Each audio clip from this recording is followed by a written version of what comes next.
Today at the National Press Club, Catherine King, the Minister for Infrastructure, Transport, Regional Development and Local Government.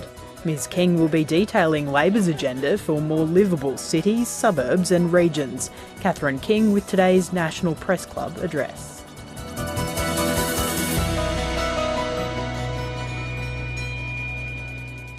Hello and welcome to the National Press Club here in Canberra for today's Westpac address. My name is Julie Hare and I'm the Education Editor at the Australian Financial Review and a board member here at the club. Our guest today is the Honourable Catherine King.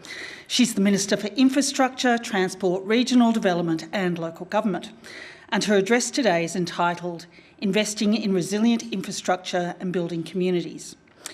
Ms King was first elected to Federal Parliament in 2001 to represent the electorate of Ballarat.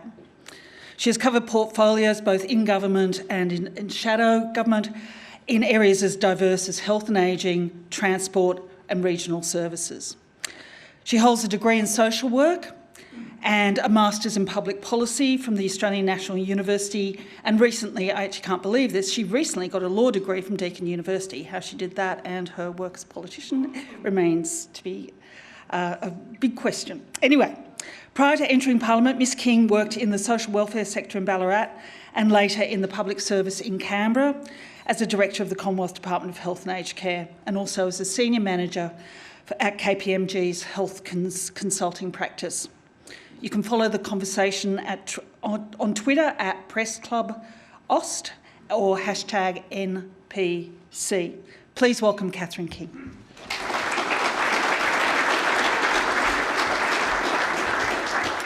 Thanks very much for that introduction, Julie. It's lovely to be back here at the Press Club. I think it's my third time, but my first time as Minister for Infrastructure, Transport, Regional Development and Local Government. And the subject really of my speech today is focused on infrastructure, but I know that there'll be lots of interest in other parts of the portfolio. Can I start by acknowledging the traditional custodians of the lands on which we gather, the Ngunnawal and Ngambri peoples, and pay my respects to elders past, present and emerging. This is the year of the voice, and I am so proud to be part of a government who is committed to implementing the Uluru Statement from the Heart in full.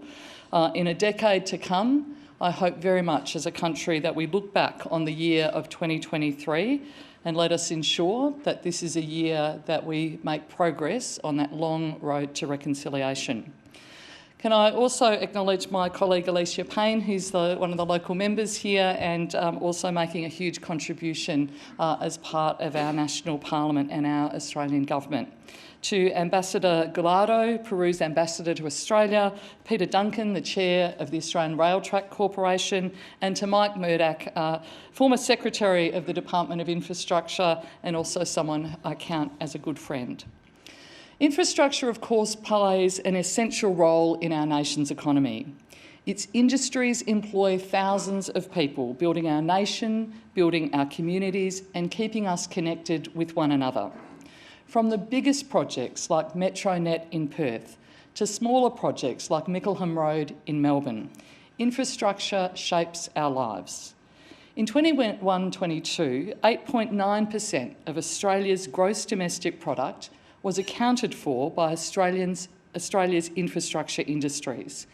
And over the 4 quarters to October last year, $36.4 billion was spent on infrastructure projects across Australia. To pick out just a few projects, 14,000 workers will together build the Sydney Metro to Western Sydney Airport, including 250 apprentices. 6,500 workers will deliver the M8 Ring Road upgrade in Melbourne. In WA, Metronet is supporting over 10,000 jobs over the life of that program. Thousands have worked and are working today as I speak on the Bruce and Pacific highways. But good infrastructure doesn't just create jobs during construction. It is a long-term investment and a long-term driver of employment, national productivity and of opportunity. One of the biggest infrastructure projects in the country right now is Western Sydney Airport. It will support almost 28,000 direct and indirect jobs by 2031, 5 years after the airport will open in 2026. Yes, these jobs are being directly generated from construction, but our infrastructure investment will also see jobs created in operations, in retail, in hospitality, freight and logistics, and even in childcare. Importantly, these benefits and this opportunity will flow to local residents in Western Sydney, with workforce targets meaning that at least 30% of jobs during the construction phase must come from local residents. When the airport opens, this will increase so that a minimum of 50% of Western Sydney airport jobs will go to Western Sydney residents. And our skills guarantee means that 10% of our workers on Commonwealth-funded infrastructure major projects will be an apprentice, a trainee or a paid cadet. For Western Sydney Airport, that's at 20%. Investment in Pilbara Ports, Middle Arm and projects like them across the country will similarly deliver jobs for the future. Across the nation, 190,000 workers are building a better future through public infrastructure projects alone, working in jobs as varied as architects to electricians, glaziers to geophysicists and just about everything in between. Those 190,000 workers are earning a good living. They're supporting their families, they're putting their kids through school and they're spending money in their own communities and neighbourhoods. With the car industry having left our shores, it's our construction workers, our engineers, our designers, our architects and builders who are innovating across this industry. Countless other young Australians are working on these projects, learning trades, picking up the skills that will give them a long, rewarding career working on major projects all over Australia. These workers and trainees and the families they support can be found in every single part of the country, from digging the metro tunnels underneath Swanston Street in Melbourne, laying the tracks for inland rail, or putting new tarmac down in the Tanami from Alice Springs to Yuendamu and beyond. This is before you get to the impacts that infrastructure has on communities once it's built. The suburban rail loop, for example, will reshape Melbourne, just like Metronet is reshaping Perth. It will create new employment hubs, entertainment precincts and growth areas, better connecting millions of Victorians with the opportunities that they deserve. I've already mentioned the Tanami, a project I've visited, but it is impossible to overstate the impact of this project and our other investments in roads in remote communities across the Northern Territory. These roads are a lifeline for supplies and services, the things that all Australians take for granted that they need to live a decent life. And we know that building better, more resilient and more flood-proof infrastructure has a significant contribution to make to closing the gap. Infrastructure is where we make the investments that make our economy more productive and more resilient, and they importantly make Australians' lives more livable and more fulfilling.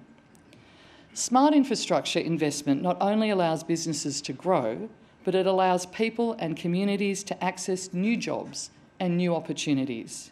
It allows people to live better lives and to get ahead.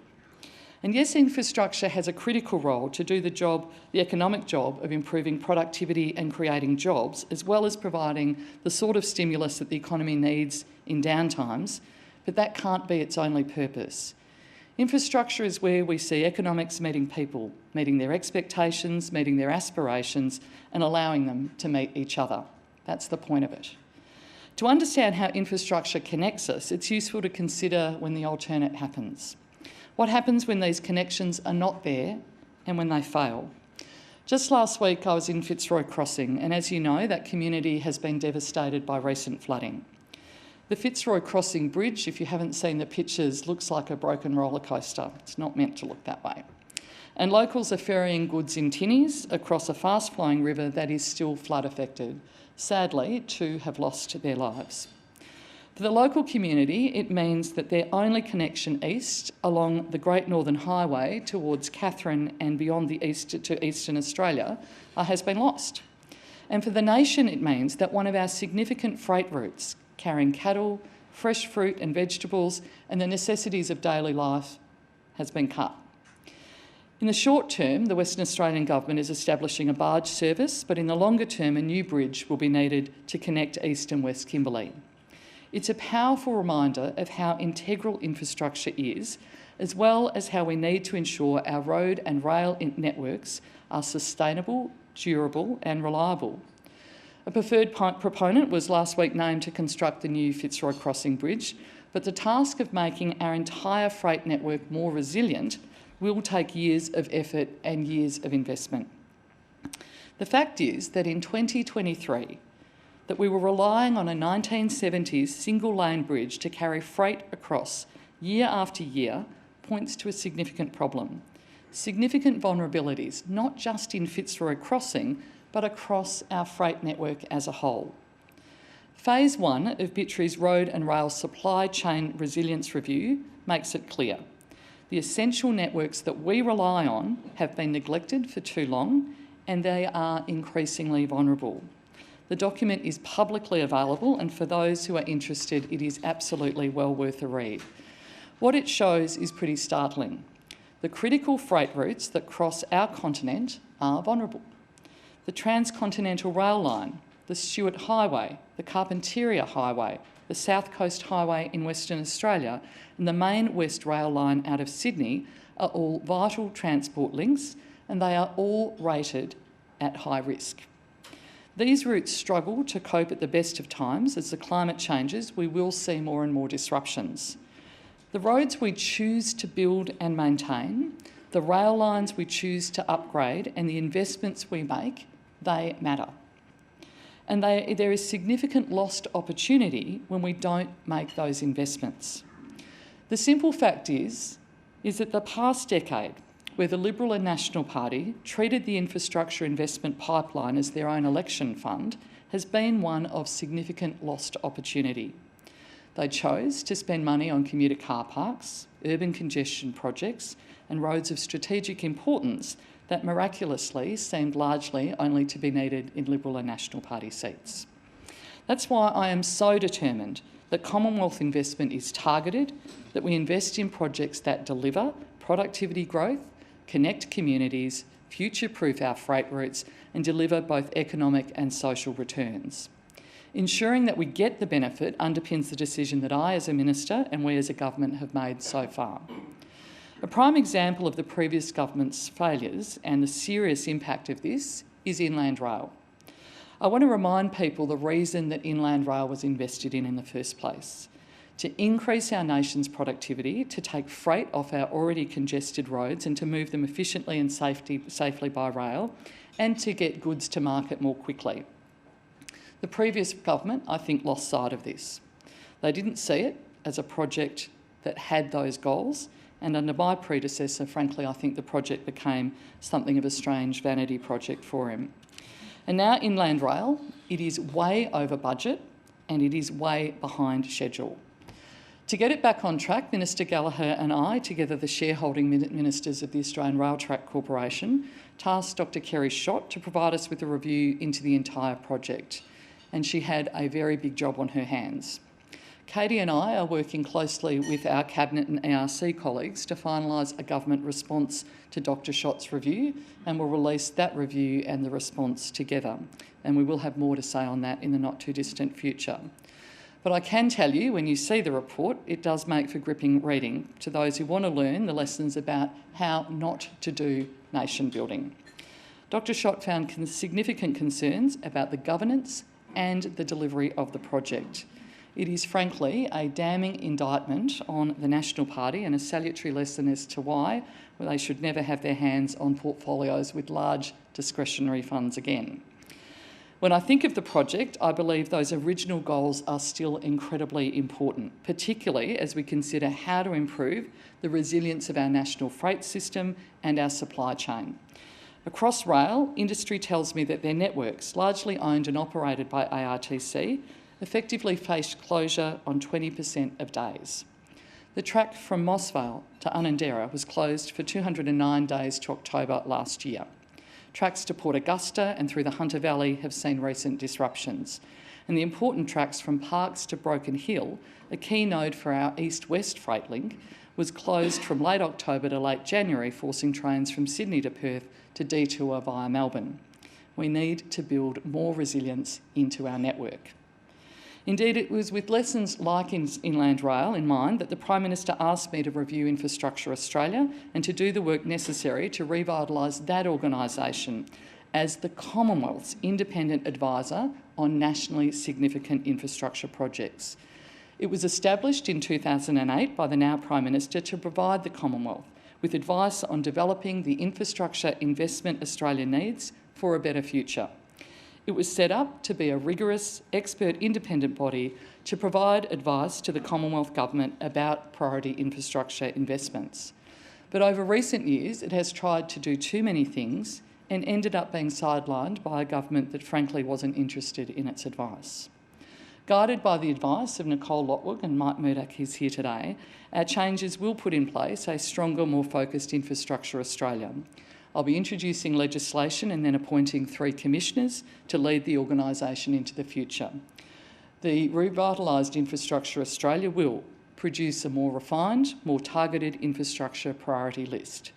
We'll develop a national planning and assessment framework to support national consistency in infrastructure assessment, including the way benefit-cost ratios are calculated. Be more active in the post-completion stage of infrastructure projects so that we can learn and inform future projects. Work to build the capacity of local government and our regions to undertake more rigorous assessments of infrastructure projects. Work more closely with the infrastructure bodies set up by states and territories and participate as an integral part of the budget process in advising me and the Expenditure Review Committee on requests from state and territory government. When you boil it down, we're remaking Infrastructure Australia to ensure that we make better decisions. Making the right decision matters to people in cities, it matters to those like me who live in the regions, and it absolutely matters in remote Australia. These decisions are perhaps more important to get right now than they have been ever before. Earlier I ran through the numbers of people who are working to build our infrastructure, almost 190,000 of them in public jobs alone. What I didn't mention is that this is not nearly meeting the demand.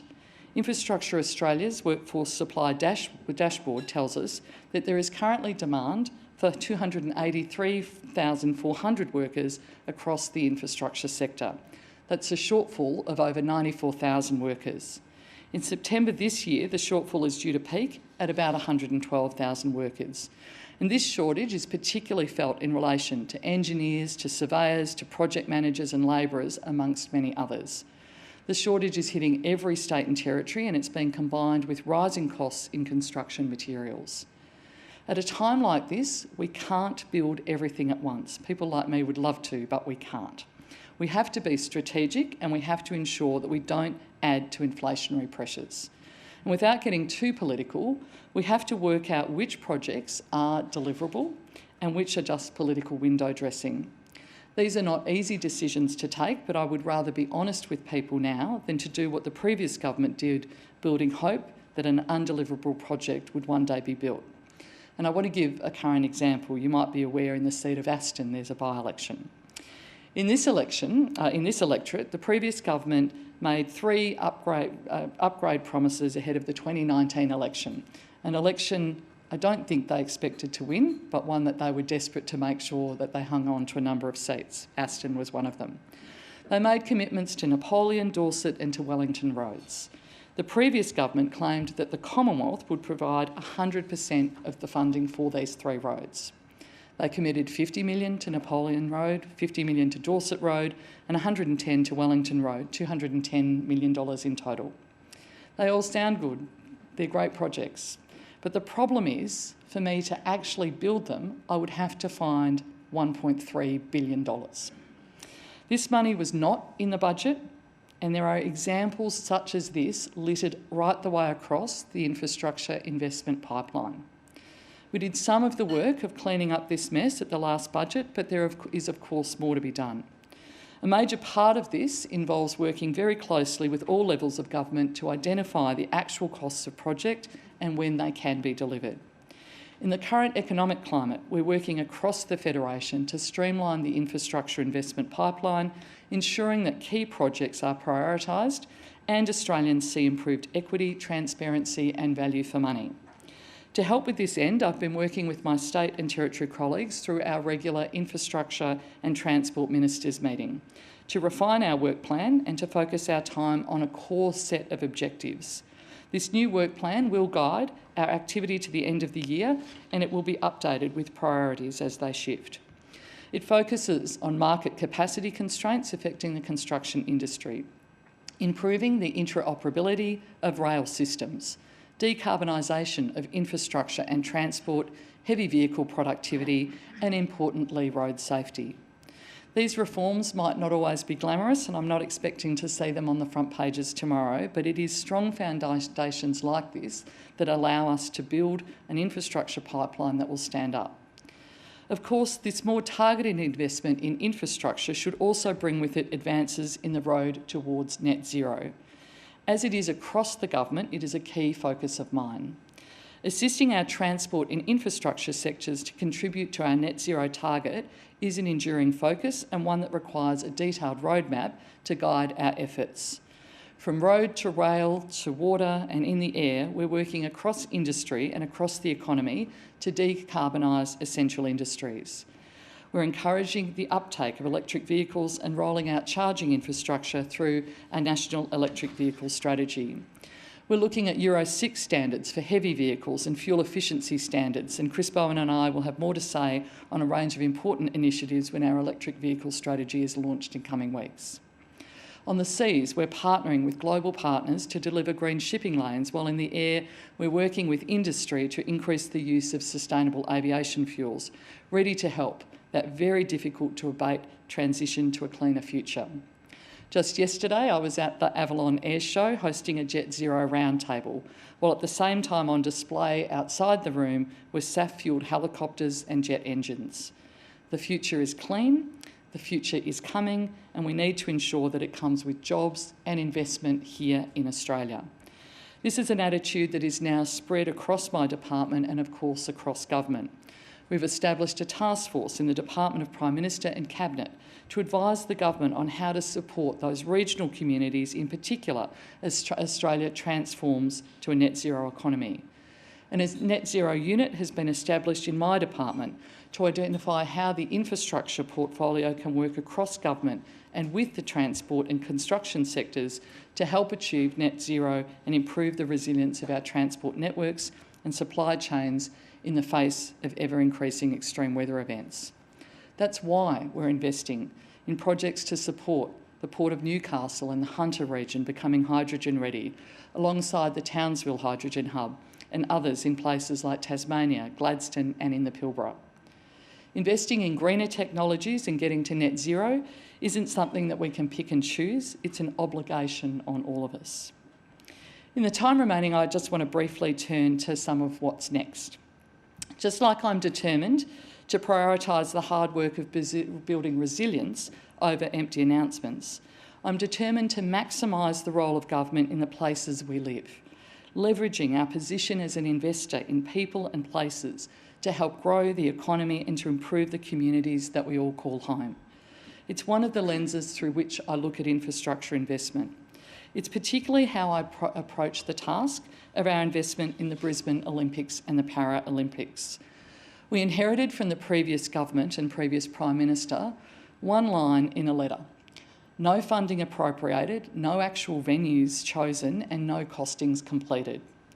Brisbane 2032, in my view, provides an opportunity to transform the city of Brisbane. The Brisbane Arena, right in the heart of the new Roma Street precinct, will anchor urban renewal across that part of the city.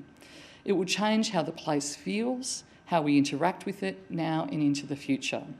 It will deliver a great facility for athletes and for people watching them, but after the 2 weeks it's over, it will leave a huge legacy, a better space for the community to use long into the future. It's the same approach that we're taking to our investments in regional precincts. Across Australia, from cities to towns, we'll be partnering with local and state governments to redevelop town centres and civic spaces. In November last year, I was in Muswellbrook to recommit our $10.5 million of funding to their town centre redevelopment, as well as a tour of the work they've done so far. This new town centre will be a space for the arts, community and cultural events, farmers markets, outdoor performances, screenings, and creates a new sense of identity and activity in that town. At its heart is the Upper Hunter Innovation Precinct, providing STEM skills and training to interested small businesses, young people and the broader community.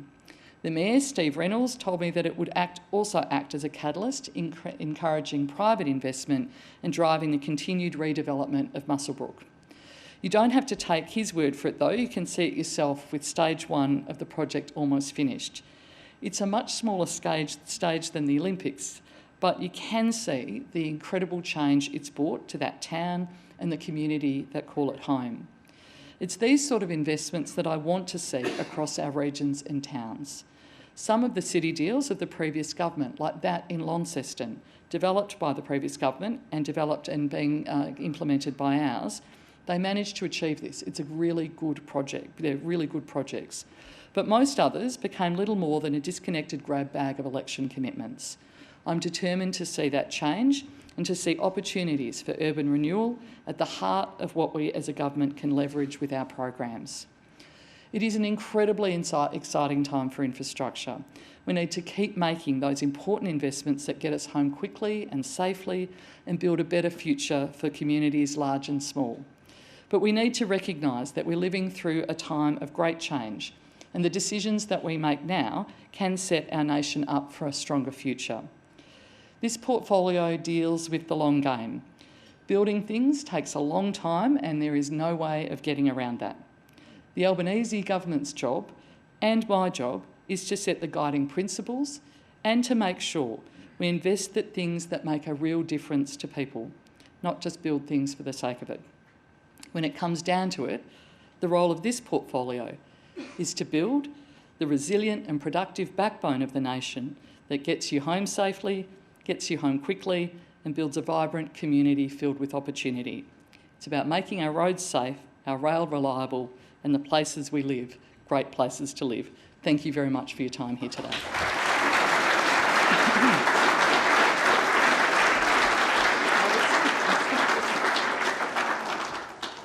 Sorry, I was bossing the minister around. Well, that's all right. Under the previous government, Infrastructure Australia's board was described as hopelessly politicised. Now, then Labor has made integrity a core feature of its time in government, but there's already been questions raised about some issues, $2 billion to the Melbourne Suburban Rail Loop before the Victorian election, and whether a proper cost-benefit analysis has been done over the Melbourne to Brisbane Inland Railway. Now, I know you 3 commissioners of Infrastructure Australia haven't been appointed yet, but can you absolutely guarantee that Labor will not bulldoze independent due process and decision-making? Yeah, absolutely. The first thing in terms of Infrastructure Australia and the way in which I've approached pretty much, well, all of the board appointments in my portfolio is on a merits-based process. I've asked particularly the department, and I know Katie Gallagher is also doing this work across government, is to have a proper skills matrix and to advertise, to go out to market. You might have seen we've just done that recently with High Speed Rail.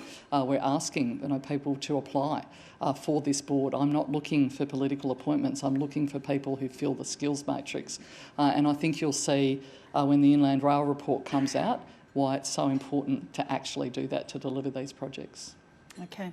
First question, David Crowe from the Sydney Morning Herald and The Age. Thank you, Julie. Thanks, Minister, for your speech.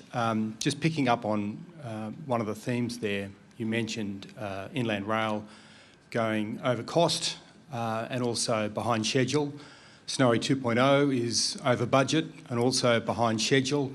We know from the economic figures that the cost of construction keeps going up. There are these labour shortages, as you mentioned, supply chain problems in getting materials. So the cost keeps rising. It's rising faster than inflation. What does that mean for the affordability of the projects that you're looking at as you head towards the May budget? Are you going to have to delay projects in the May budget and bite the bullet and maybe allocate less to them because they're simply not going to be able to be done in time, or their costs are going up too much and you've got to basically do more with less money in real terms? Yeah. I'm going to flip it a bit, because really what we've done is we haven't delayed projects. Projects are delayed, and they are delayed because of all of the factors that you just outlined, because of labour shortages, because of construction costs, because planning approvals haven't been able to be got, particularly for some of the projects. What Inland Rail really demonstrates, and again, as I said, when you see the report, is just how important it is to be on top of every single part of this. And I think Minister Bowen would say the same with Snowy Hydro. He has responsibility for the delivery of that project, is just how important it is. And that's right the way through, from the governance of these projects, so the GBEs having good, strong, skills-based boards, but also ministers really making sure they're actually asking questions about how much is this going to cost, rather than just being focused on a headline. And that's, I think, unfortunately, what we've seen with some of those projects you've mentioned. Thanks. Anna Henderson from SBS. Thank you, Minister. You mentioned the Tanami track a few times in your speech. I just wanted to understand whether the delays and the skill shortages could affect another road that was an election promise for Labor, the Outback Way, which is another huge spending project. What other election promises may well fall by the wayside because of these issues, and whether or not fastening up the skills and migration review could have meant more of a pipeline of people to actually do this work. I understand that's now delayed until the second half of this year. Yeah. Thank you. And I understand, Anna, you've got your mum and dad here as well today. I thought I'll give them a shout out, who are from regional Australia, so it's lovely to have you here as well for your first press conference. So I guess what I'd say, when I've been to the Tanami recently, and there is a fantastic local construction crew who is actually doing that work. I think they're one of the really great South Australian family businesses and stories that are doing that project. Outback Way, the same. The money is available in the budget for that. But again, what I have to do at every budget, and of course all the time, if I'm keeping on top of what's happening with this pipeline, is to work with the state and territory governments about delivery and about what's actually happening on the ground. So some of those projects can be flood affected, obviously, and weather affected, and there can be labour shortages. So it's not our intention with the Tanami. I want to go full steam ahead to get that done, the Outback Way in the same way, but we've got to keep working with state and territory governments about what is actually happening, rather than just being constantly saying, well, we're going to deliver this project on these dates, when we know we're going to have underspend after underspend each year if we don't keep an eye on it. And on the migration review? Yeah, sorry, and yes, in terms of that, well, I think the good news is that we are seeing people come back to Australia. We've seen students come back, we're seeing workers come back into Australia as well, and that is an important part of the migration review, but also an important part of us lifting the cap on visas for on people coming into the country for this year.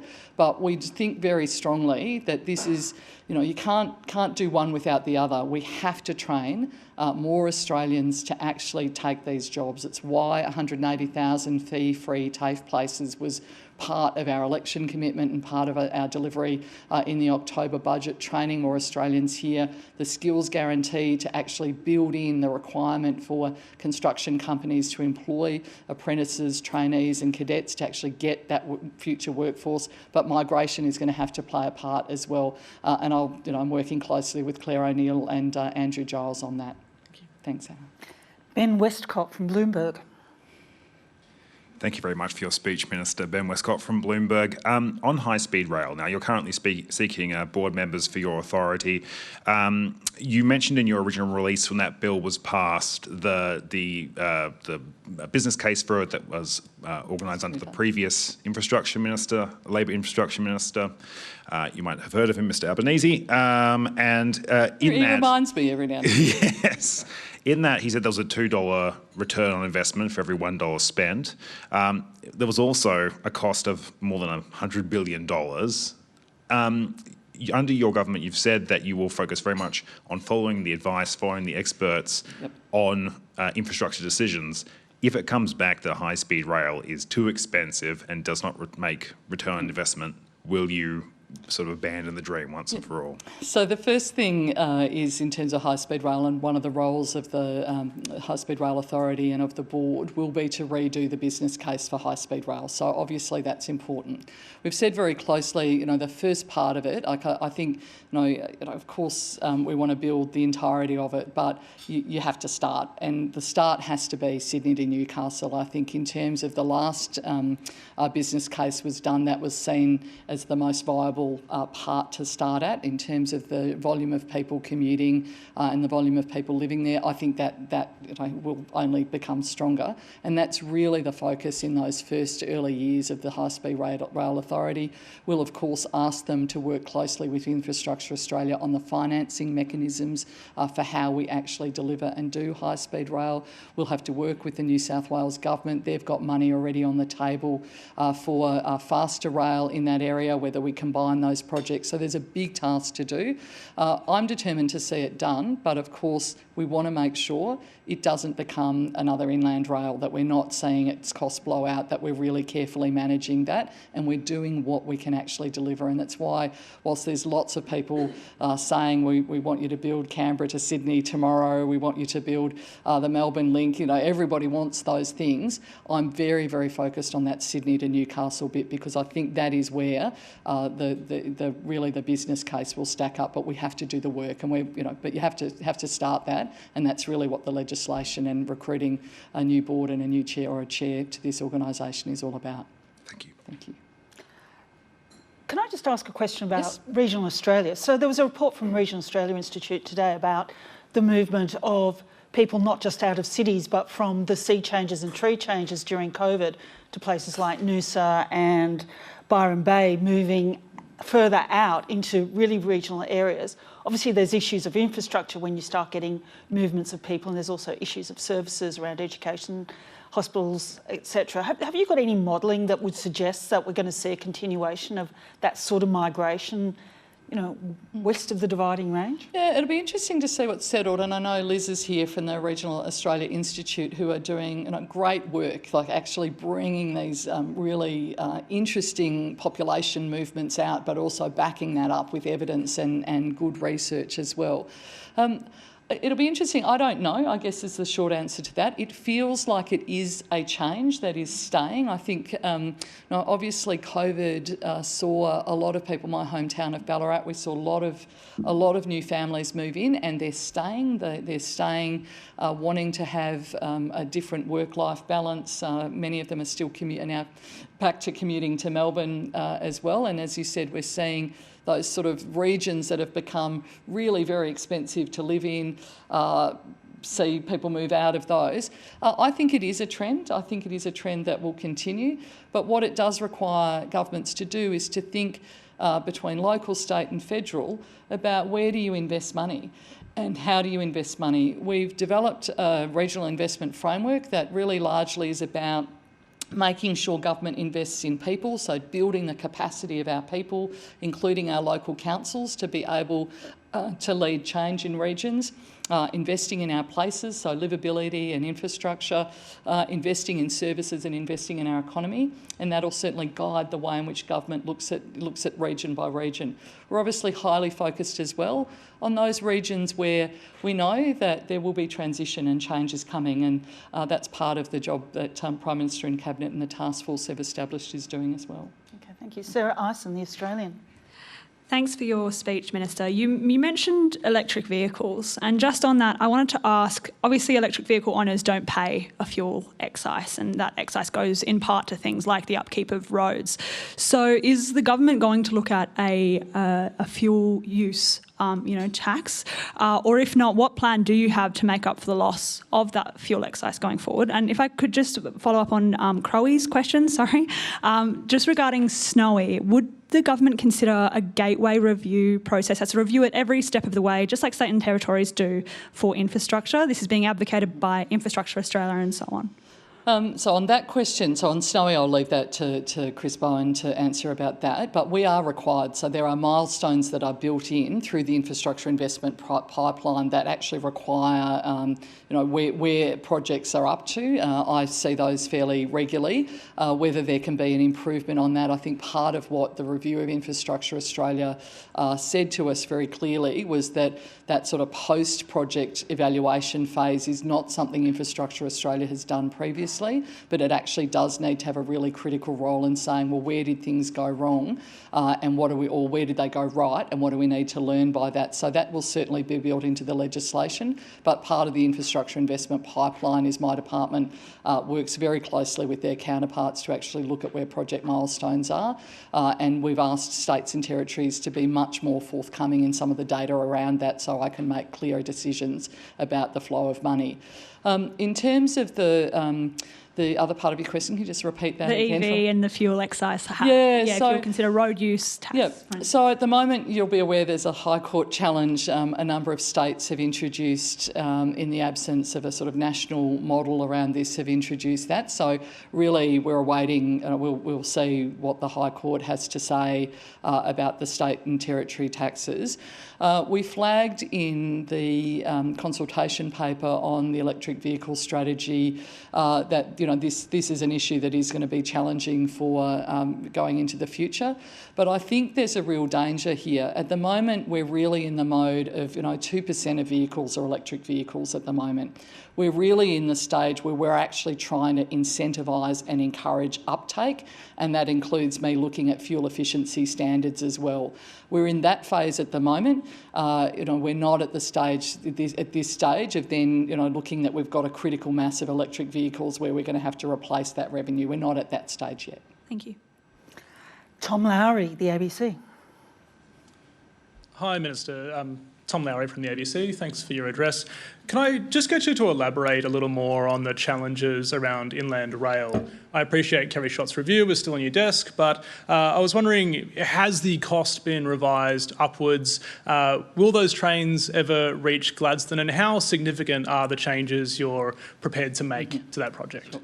That's a lot of questions. I think many of those answers you will find when we release the review and the government's response to that. But what I would like to say, this is an incredibly important project for our national freight task. Its job of inland rail has to be to contribute to our national freight task, to look at how we move freight. It also adds to decarbonisation. If we're getting trucks off our road, we're getting them onto rail, we have a much better story to tell around transport and emissions.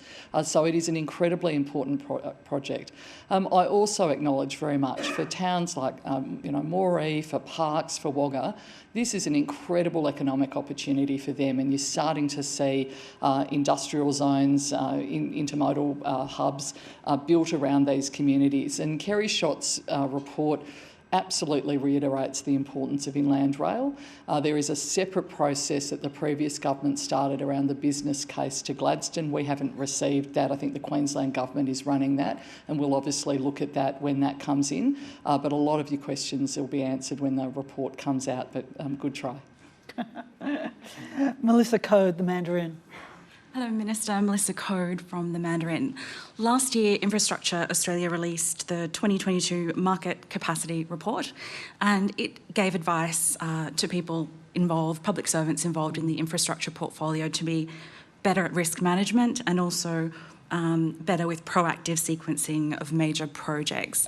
I'm interested to know, having been a former federal public servant yourself, what your focus is as Minister on their capability to manage your expectations now as the Minister. I have wonderful public servants, some of who here are in the room, but who are doing extraordinary work and have been managing complex, large-scale infrastructure projects for a long period of time. And I think, one of the things that I've asked for Infrastructure Australia to do, and we've actually been tasked by National Cabinet to do, is to update that work that Infrastructure Australia is doing on market capacity. One of the things that I think was happening previously is that really strong relationship you need between Infrastructure Australia and my department wasn't there, and I think some of that was driven by my predecessor, basically wanting to do particular things and to get outcomes in a particular way and not necessarily wanting to hear that alternate advice. So part of what we've been doing, particularly through the budget process, so it surprised me, I get advice through the budget process from my department about, here's what states and territories are asking for and what you might think about funding, but Infrastructure Australia is not part of that at all. It hasn't been. And so that surprised me. So one of the things we're trying to do is bring Infrastructure Australia in partnership with the department into that actual budget process and budgetary decision making. And I think that will make for better outcomes from both my department's point of view, but also from the way in which Infrastructure Australia thinks about its interface with government. At the end of the day, I am Infrastructure Australia's major client. I am their client about what they need to tell me where they think government investments need to be made, and that's a real change and shift to the way that they've been operating for the last decade, and we've got a bit of work to do to get them there. Jade Gailberger, Herald Sun. Jade Gailberger from the Herald Sun. Thank you for your address. I'd like to ask you about infrastructure investment in your own state. The Commonwealth Games is being held in Victoria in 2026. Will you have to recuse yourself from deliberations about federal funding? And will Victorians be happier in the upcoming budget in regards to infrastructure spend after $1 billion was cut from the October budget? So there's not a state and territory government that doesn't come to me and say that they're not getting their fair share, which I think means we've probably got the calibration right in terms of the infrastructure investment. We invest on the basis of projects, and that's always an important thing to do. In terms of the Commonwealth Games, we don't have an ask before us. I think the Premier has written to the Prime Minister about an ask, and we haven't got a detailed ask on the table yet. We're awaiting that at the moment. I think largely the issue will be around legacy for us, and particularly in terms of the athletes' villages and what legacy that might leave around social and affordable housing. But again, I don't have anything before me. I would have to recuse myself, I think, if it was a benefit to my electorate of Ballarat, but I think in terms of the broader infrastructure investment, whilst I'm a Victorian, I don't recuse myself from every Victorian infrastructure decision, but certainly if it benefited my own electorate, I would have to have someone else make that decision. Georgie Moore, the AFR. Georgie Moore from the Fin Review. Thanks, Minister. Do you now have a timeline for when you're going to bring in a fuel efficiency standard? When will Australians have one? Labor went pretty gung-ho on this before the election, but we haven't really heard anything about it since. And with respect, please don't just say, well, we'll launch our vehicle emissions strategy in a few weeks. I'm after detail. Do you have that timeline, or how far away is it? Goodness me, a journalist after detail. Goodness, who knew? There you go. As you're aware, the consultation paper was launched. We had over, I think, about 500 submissions. In fact, I think it might have even been more than that. And I had Solar Citizens in my own electorate recently with the first electric, well, I tell you, it was the first electric ute in Australia, but someone in my constituency had converted a old Ford truck ute with a battery, and so they were claiming their 1936 ute was the first ever electric ute in the country. It is pretty clear from the submissions that we've looked at that a fuel efficiency standard is necessary in this country and something that is strongly supported by all of the submissions, but it is a complex piece of work. It is as complex as the safeguard mechanisms. It's going to require decisions about the CO2 levels. It's going to require decisions about credits and debits. So it's a complex piece of work, but you'll hear more about that in the not too distant future when we launch the electric vehicle strategy, which is not there yet. So can you give me any indication of I cannot. I have to respect our cabinet processes, but not too far away. It's sort of like someone from the back of the car. Are we there yet? Are we there yet? If I may be naughty and sneak in another question, just picking up on Sarah's point on EVs, wouldn't Commonwealth action on road user charges be easier to do now when EV drivers are in the minority, as you said, to avoid being accused of, a big new scary tax, or after states have all gone their own way and then it's impossible to, pick up the pieces and put it together again?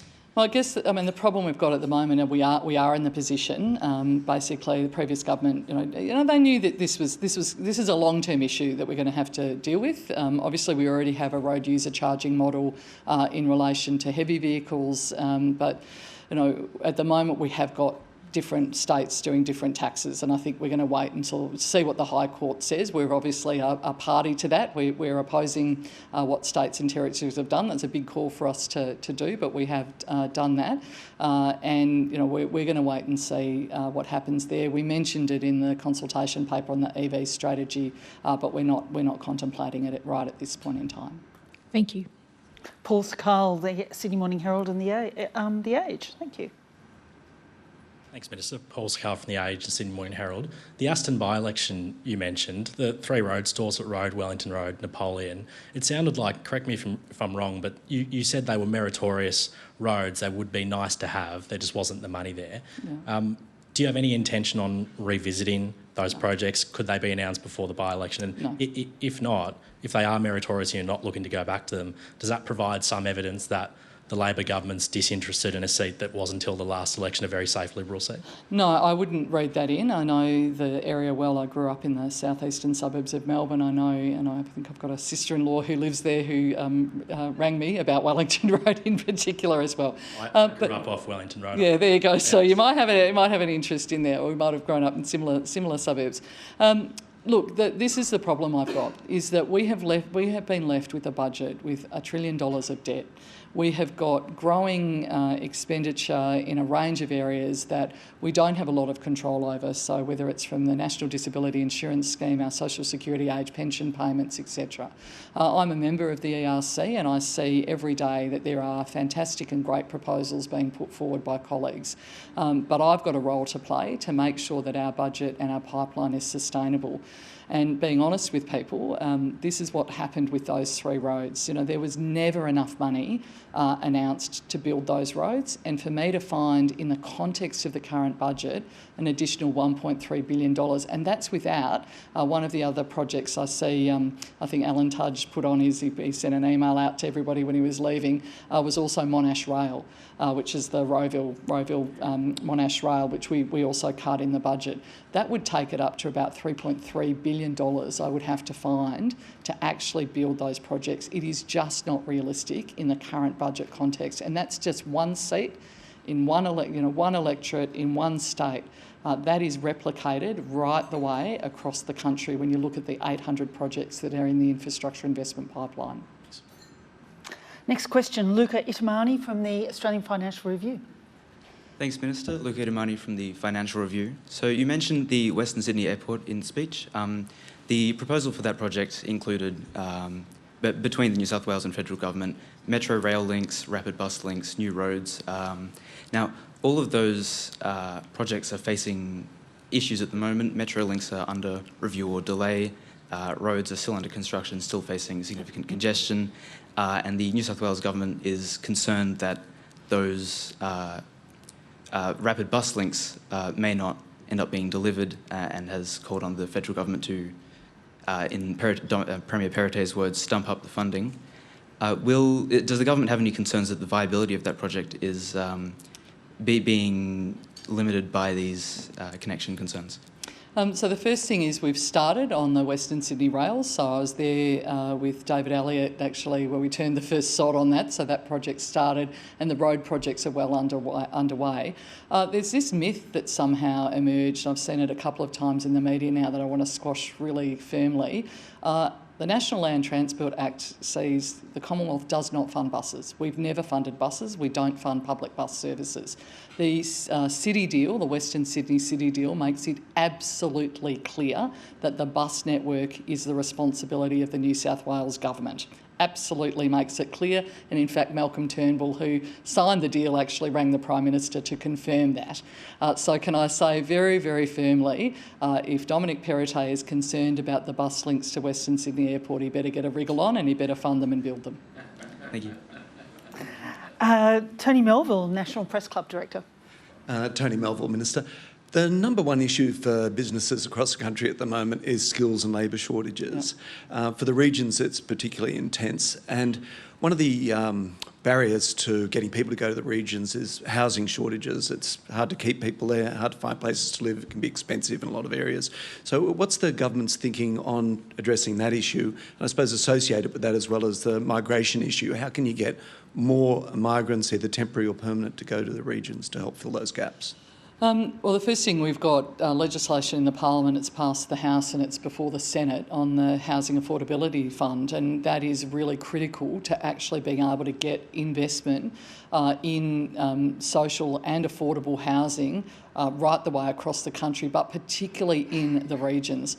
Regions have great opportunities in terms of land availability. We're seeing really interesting investments in infill, and in my own hometown, there's it's based, I think it's just moved into WA, but Nightingale Housing, for example, if anyone knows them from Melbourne, have done a really interesting model of trying to get more affordable housing and more denser housing into Brunswick and areas like that, but they're also doing that in regions. I think they've built one in Ballarat, they're one in Bendigo at the moment as well.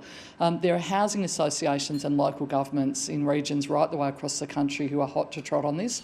They want to be involved, they want to actually see land release, they want to be involved in developments, but they can't because that capital investment's really difficult for them, and that's really what the Housing Affordability Fund that Julie Collins has got is really about.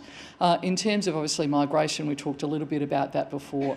This is a problem that is decades in the making. We haven't been training enough kids. We haven't been getting enough young people and people making career changes into the construction sector. It's not.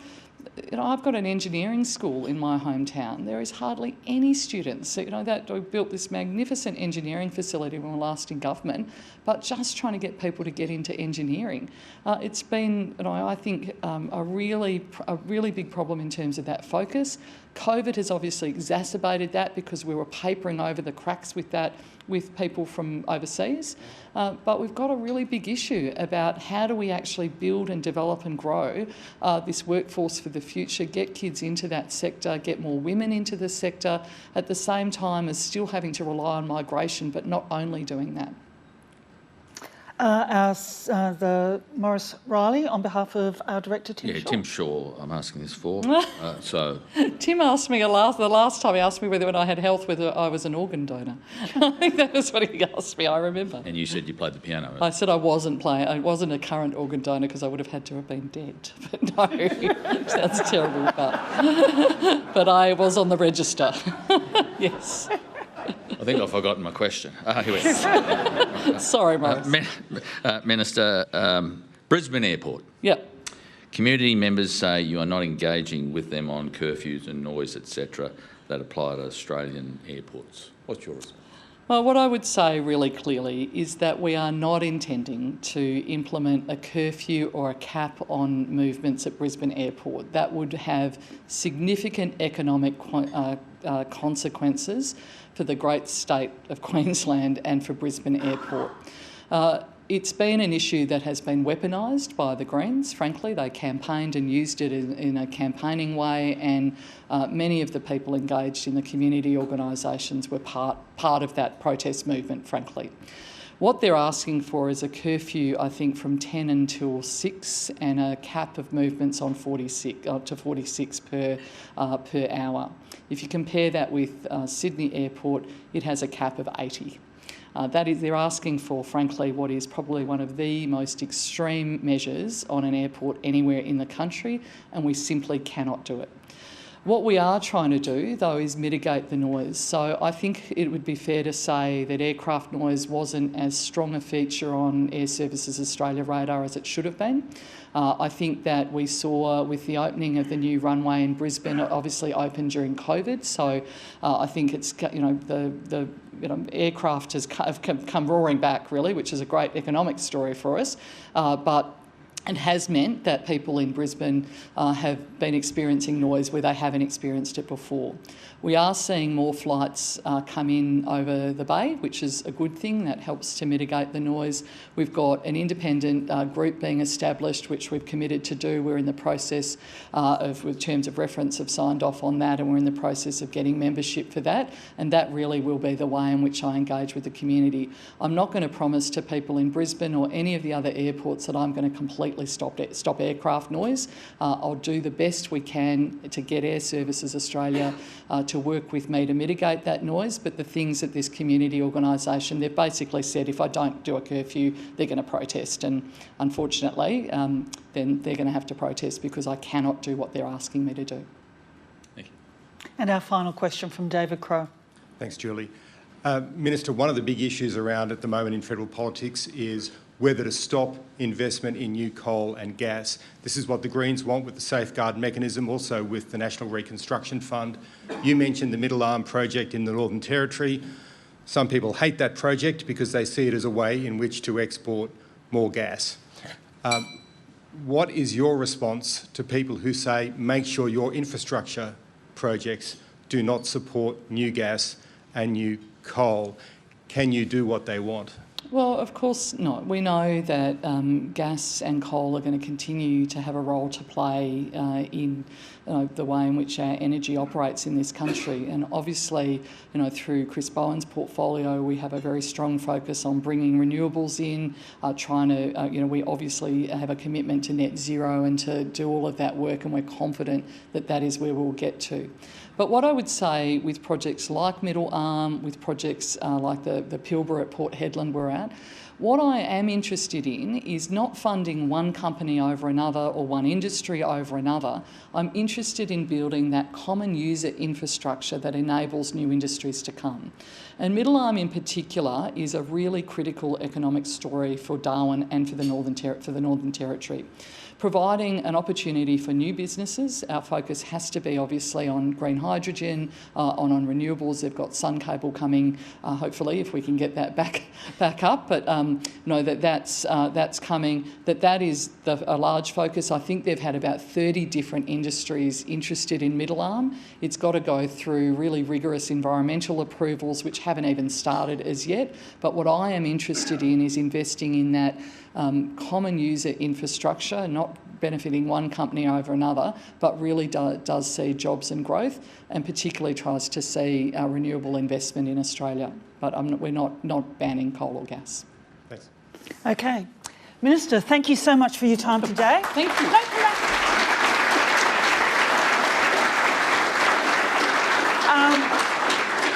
Please accept our gift of a membership to the club. Thank you very much. And could we, another round of applause, please? Thank you.